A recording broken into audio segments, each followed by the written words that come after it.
आज की पंचायत में आप सभी का स्वागत है। नमस्कार, आपके साथ मैं हूं साक्षी जोशी। पशुओं की खरीद फरोख्त पर बैन लगाने पर विपक्षी मोदी सरकार के खिलाफ मोर्चा संभाले हुए हैं। पहले सरकार के बनाए कानून के खिलाफ केरल में खुलेआम गोकशी और बीफ फेस्टिवल के बाद अब पश्चिम बंगाल की मुख्यमंत्री ममता बनर्जी ने भी विरोध किया है। ममता बनर्जी ने तीखा वार करते हुए कोर्ट जाने की धमकी दी है और कहा है सरकार ये तय नहीं कर सकती कि क्या खाएं और क्या ना खाएं। ममता बनर्जी ने सरकार के इस आदेश की टाइमिंग पर भी सवाल खड़े किए हैं। कहा है कि रमजान के महीने में ही ये फैसला क्यों किया गया। 5 की पंचायत में हमारा सवाल है कि क्या गाय भैंसों की खरीद फरोख्त पर सख्ती मोदी सरकार की शुद्ध राजनीति है और पशुओं के खरीद फरोख्त के कानून को ममता बनर्जी ने रमजान से क्यों जोड़ा।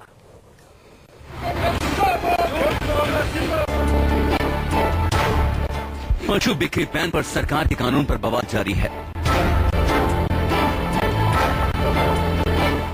केरल में गौवंश की हत्या और आईआईटी मद्रास में बीफ पार्टी के बाद ममता बनर्जी ने भी विरोध के तल्ख सुर अख्तियार कर लिए हैं। ममता बनर्जी ने सरकार के खिलाफ मोर्चा खोल दिया है और कोर्ट जाने की धमकी दी है। ममता बनर्जी ने पूछा कि सरकार ने रमजान से पहले ही यह फैसला क्यों लिया।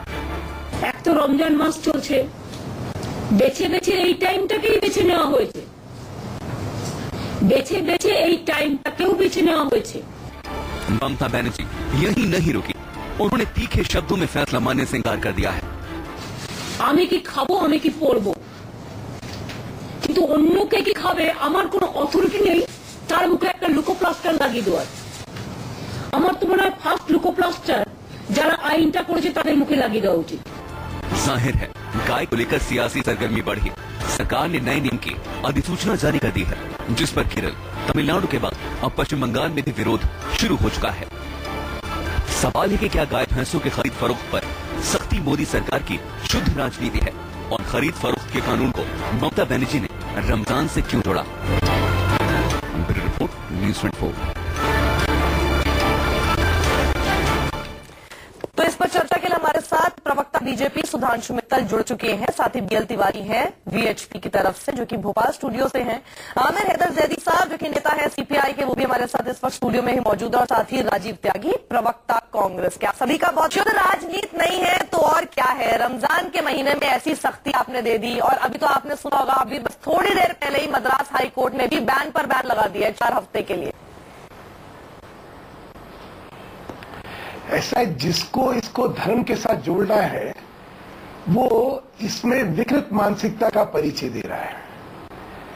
जहां तक ममता बनर्जी का सवाल है, ममता बनर्जी इस टर्म में विशुद्ध अल्पसंख्यक तुष्टीकरण की राजनीति कर रही है और इसीलिए वेस्ट बंगाल में उनके खिलाफ आक्रोश जो है बहुत ज्यादा बढ़ गया है। उनका सारा अगर प्रशासनिक एथोस जिसको बोलते हैं या उनकी जो फिलॉसफी बोलते हैं वो इस समय मुस्लिम तुष्टीकरण की है। चलिए मान लिया कि वो अपने मुस्लिम वोट बैंक के लिए कर रही है, आप भी तो अपने हिंदू वोट बैंक के लिए कर रहे हैं। हाँ। फर्क क्या है? नहीं, हमारे इसमें कानून में एक जरूरत थी कि इसके रेगुलेशंस बने।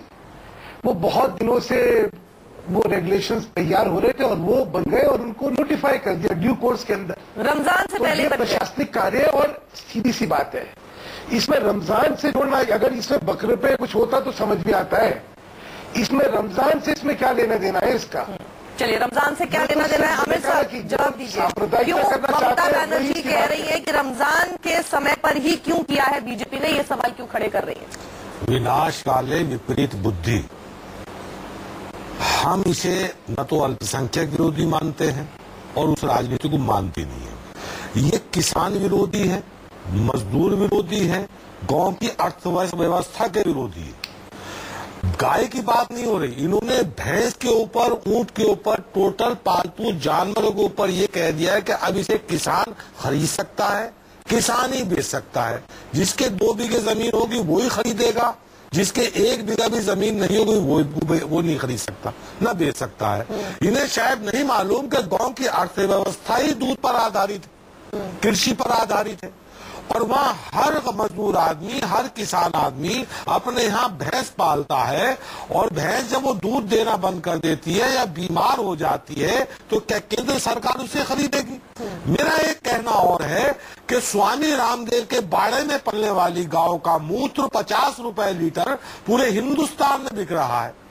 सुधांशु जी ये तय करें कि हर किसान की गाय का मूत्र केंद्र स्थापित करके ये खरीदें। एक गाय कसाब बाड़े में नहीं जाएगी, सारी गाय सारे किसान ना कहीं कूड़े पे खाते हुए नजर आएगी। 2 सवाल का रिएक्शन जवाब में ले लेते सुधांशु जी से, फिर मैं बाकी गेस्ट के पास भी जाऊंगी। सुधांशु जी जवाब। जैदी साहब का जहर जो है वो इस बात से उगल रहे हैं कि वो हिंदुस्तान की राजनीति में इर्रेलेवेंट हो चुके हैं। अरे भाई हम जहर नहीं उगल रहे, आप खुद अमल में लाओ। किसान मैं तो ये कहूँ आप बीच में आप में कभी तमीज नहीं है। हम लोग चर्चा कर रहे हैं, आप अपनी बात की आप के लिए आप कौन होगा बीच में बोलने वाले थे सर? मुझे बिठा रहा आपने शिष्टाचार दिखाई है मेरे ऊपर देखिए। साक्षी जी इंडिया से व्यक्तियों को अगर मेरे साथ बैठाएंगे तो मैं कुछ नहीं कर सकता। जो व्यूअर शिकायत करते हैं कि वो समझ में नहीं आया था, फिर कोई फायदा नहीं है जब अगर लोगों को ही समझ में नहीं आ रहा है कि आप लोग क्या बोल रहे हैं। जी सुधांशु जी। तो इनके संगठन की सार्थकता आज नगण्य है। क्यों? क्योंकि आज तक इन्होंने नकारात्मक राजनीति करी और हर चीज में इन्होंने मुस्लिम तुष्टीकरण की राजनीति करी। आज भी अपनी मानसिकता का ये परिचय देखते हुए क्या जहर उगल रहे हैं यहाँ पे आप लोगों ने सबने सुना। जो कार्य केंद्र सरकार ने कानून के तहत रेगुलेशन बनाने में करा, केंद्र सरकार ने करा, उसमें कमी पेशी किसी रेगुलेशन में होगी तो केंद्र सरकार उसको देखेगी। ठीक है, बीएल तिवारी के पास जाते हैं। गैर कानूनी है। बीएल तिवारी साहब, ये बीजेपी की तरफ से बड़ी बातें तो आती हैं सामने, लेकिन जब मुख्तार अब्बास नकवी ने कहा था कि जो भी गाय का मांस खाता है उसको पाकिस्तान चले जाना चाहिए, और फिर किरण रिजिजू आकर कहते हैं कि मैं खाता हूं, मैं देख लेता हूं मेरा कौन क्या बिगाड़ लेता है। ये एक ही पार्टी के 2 नेता इस तरह की बात करते हैं, एक तो मंत्री है, उसके बावजूद आप अलग अलग बिल्कुल दोहराबाज है आप लोगों की बातों में। तो वीएचपी की तरफ से क्या डिमांड है?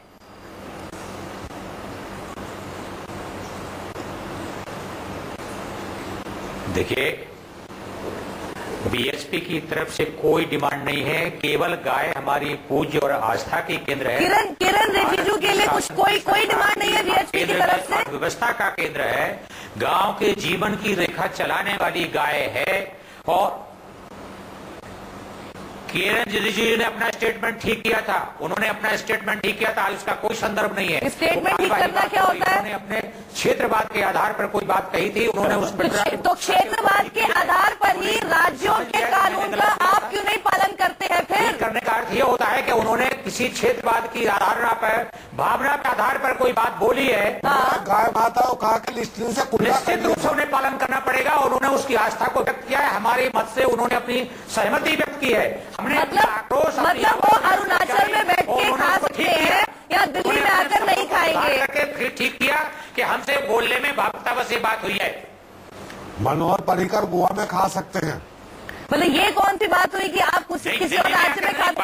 ये आप बताइए, अरुणाचल की गाय मां नहीं है आपके लिए? ये आसानी से बंद नहीं होगी, इसको कुछ ना कुछ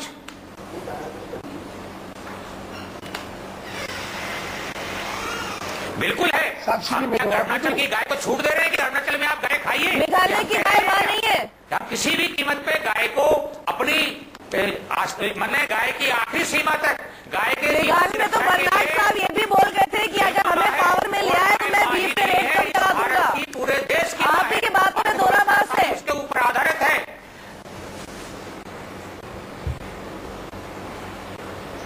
कौन कह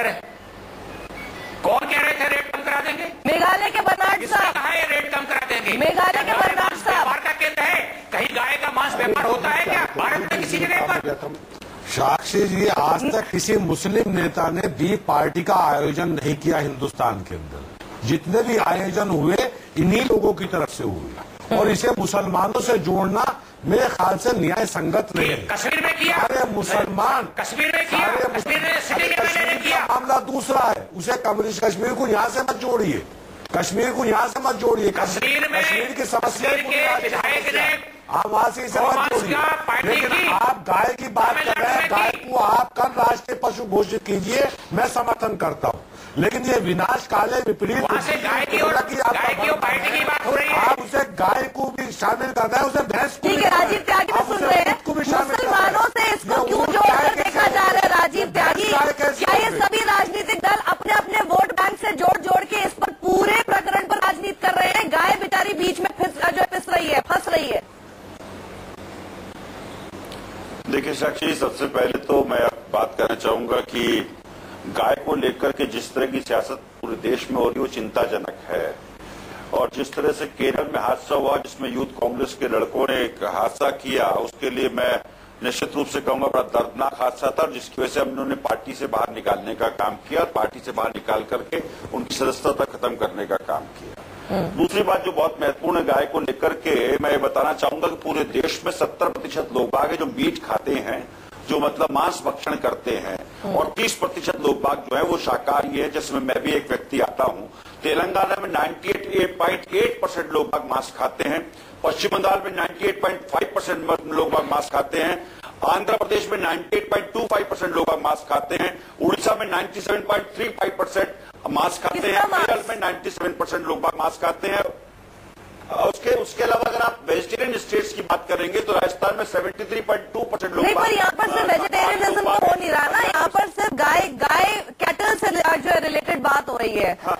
मटन तो बंद नहीं हो रहा, चिकन तो बंद नहीं हो रहा। ये है कि कैटल पे भी 2007 के जो कैटल के बारे में जो हमने सेंसस किया था उसको लेकर के, उसको अगर तुलना करेंगे 2012 का जो कैटल सेंसस हमने किया था उसमें करीब 34% की बढ़ोतरी है कैटल की पॉपुलेशन में पूरे देश में। कहना क्या चाहता है? 2017 में दोबारा से कैटल सेंसस होगा। मैं ये कहना चाहता हूँ कि देखिए जिस तरह से सियासत भारतीय जनता पार्टी कर रही है इस विषय पे, वो करना नहीं चाहिए, क्योंकि 70% लोग बाग बीफ खाते हैं। रही बात बीफ की, तो मैं भारतीय जनता पार्टी को कहना चाहूंगा, चुनौती देना चाहूंगा कि उन्होंने 27 मई 2015 को BJP denies all India beef ban to respect people sentiment से अमित शाह जी का बयान है। इसके बाद भारतीय जनता पार्टी के लेटेस्ट जो बयान है वो है आपके मेघालय में नेता है उनके बन्नाट बराक, उन्होंने कहा कि अगर हम सत्ता में आते तो हम लोग बाग बीफ को, गाय के मीट को सस्ता करने का काम करेंगे।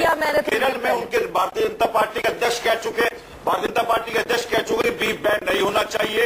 गोवा में जहां इनकी सरकार विगत 5 साल से है, लगातार सरकार है, तो लगातार आपकी भी बेईमानी से सरकार। ठीक है, समझ आ गया। सुधांशु मित्तल का जवाब लेते हैं। सुधांशु मित्तल, वही मिलकर सवाल है आप पे। आप ही की पार्टी में अलग अलग लोग अलग अलग बातें ले लेकर आते हैं, अलग अलग सालों में अलग अलग वर्जन आते हैं।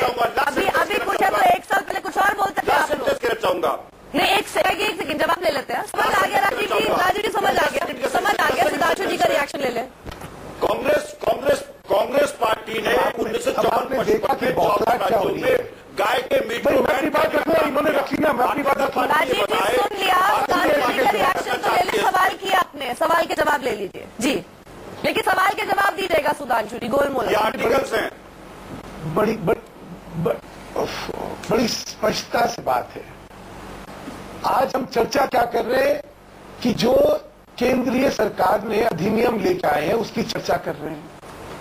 अब उस अधिनियम के तहत चाहे गौ मांस पे अगर बैन लगाए तो लगाए, अगर बाकी चीजों पे बैन लगाए तो लगाए, तो लगा है। अब आप कह रहे हैं आपने पहले मना करा था, उससे पहले हाँ करा था, उससे क्या फर्क पड़ता है?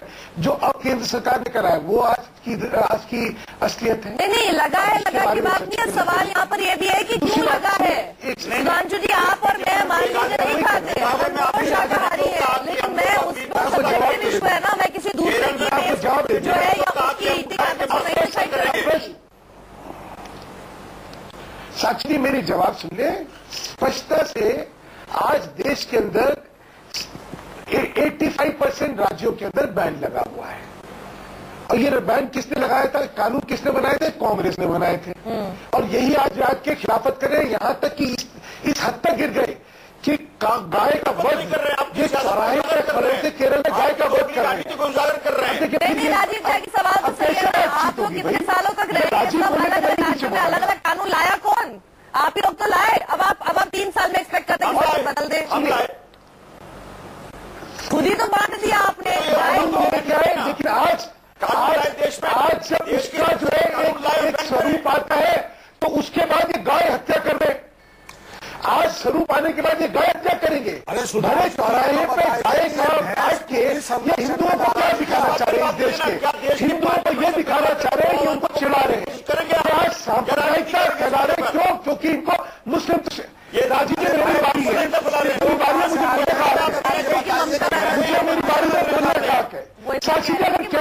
मिलेगी। ने कहा ये आप भैंस पे प्रतिबंध क्यों लगा रहे हैं? आप भैंस और ऊँट कहाँ लगा दिया उस श्रेणी में? आप भैंस और कम्युनिस्ट पार्टी जो कह रहे हैं केरल और आपके अंदर कह रहे हैं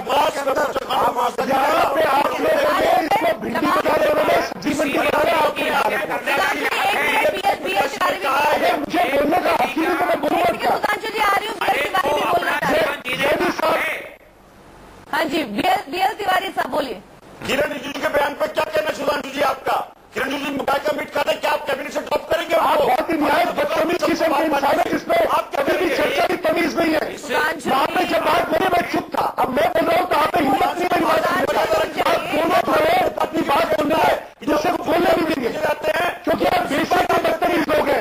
आप में सभ्यता नहीं है, तेजिया नहीं है और आप मेरी बात पर खरीद नहीं है। अगर दबो तो मेरे को मेरी बात बोलने दीजिए, लेकिन आप बोलने भी देंगे कदार करते हैं। आपने गाय हत्या करी, आपने वो बात सिखाया कि आपने केरल में बैठ के बाहर में गाय बंद करे हिंदुओं को छुड़ाने के लिए। आप मुस्लिम तुष्टिकरण की राजनीति इस हद तक कर सकते हो। आपको मुबारक हो, हमें आपसे बहस नहीं करनी है।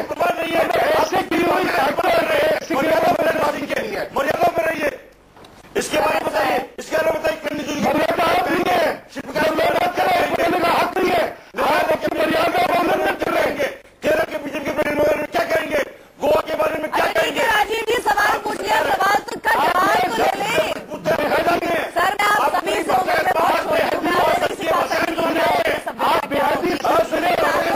इंसान है जिसको और कुछ नहीं से आप करनी है, दूसरे को बोलने नहीं देना।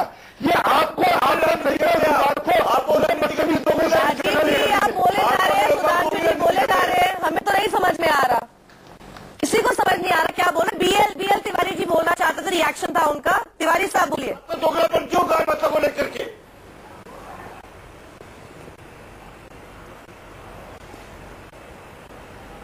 मेरा कहना यह है इस भारत के संविधान में नैतिकता और प्रकृति के आधार पर सबको जीने का हक दिया है।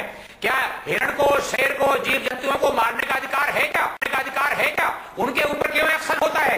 क्या भैंस को खाने का क्या अधिकार है? इन लोगों को, मांसाहारियों को, ये मांस क्यों खाएं? हत्या करके, जीव की हत्या करके मांस क्यों खाएं? ये क्या अधिकार है इनको? प्रकृति को हत्या करके मांस खाएंगे, ये किसने अधिकार दिया? आपको किसने अधिकार है? हिंदुस्तान का आपको किसने अधिकार दिया? संविधान की बात होती है, जो बात करते संविधान में जो लिखा हिंदुस्तान का हर नागरिक को अधिकार है। आपको किसने अधिकार दिया है? अरे जीव की आपको किसने अधिकार दिया है? 34% वोट लेके आप सत्ता में बैठे हैं और आप अधिकार की बात करते हैं। आपको किसने अधिकार दिया है? मुसलमान की बात करते हैं, हिंदुस्तान के अंदर जैद बोलने की बात कर रहे हैं आप। आपका मिनिस्टर गौ खाता है और वो आपके कैबिनेट के अंदर मौजूद है, क्यों नहीं निकाल के बात कर रहे हैं? मुसलमान की बात, मुसलमानों को तुष्टिकरण, रमजान कौन कर रहा है? मुसलमानों का तुष्टिकरण गाय की हत्या से क्या आप कर रहे हैं? आप कर रहे हैं की राजनीति। एक शब्द आपके तुष्टिकरण से क्या संबंध है? आप बताइए राजीव साहब, आप बताइए रमजान के संबंध से और गाय की हत्या से क्या संबंध है? आप मुझे बताइए कि गाय के आप ये बताइए गाय की पवित्रता या गाय के संबंध से भैंस का क्या संबंध है? भैंस का क्या संबंध है? ऊंट का क्या संबंध है? आप इस सब पे बैन लगाइए ना कल से कि हिंदुस्तान आज संविधान का आर्टिकल 48 पढ़ के सुनाता हूँ। आप आर्टिकल 49 सुनाइए। आप वहाँ जाके और वहाँ जाके में दोहरा मापदंड दे के आते हैं, आता है, वो फंडामेंटल राइट में नहीं आता सर। और दूसरी चीज, आप राष्ट्रीय पशु जो आपने बना रखा है, वो खुद गाय भी खा रहा है, वो खुद हिरण भी खा रहा है, उसको तो आपने राष्ट्रीय पशु बना रखा है। क्यों नहीं आप गाय को बना देते, जो कि किसी को नहीं खाती है, किसी का कत्ल नहीं करती, किसी को मारकर नहीं खाती? उस पर आप लोग कभी जवाब नहीं देते। और सिर्फ भगवान ने दिखाने के लिए हमको 2 कान दिए, लेकिन सुनाई सिर्फ एक ही की बात सुनी जा सकती है। इसलिए थोड़ा सा अगर अगली बार आप लोग एक एक करके बोले तो शायद व्यूअर्स को बेहतर समझ में आएगा। आप सभी का बहुत बहुत शुक्रिया हमारे साथ जुड़ने के लिए। 5:95 फिलहाल लेता है। एक ब्रेक के बाद बड़ी खबरों के साथ लौट रहे हैं, देखते रहिए न्यूज़ 24।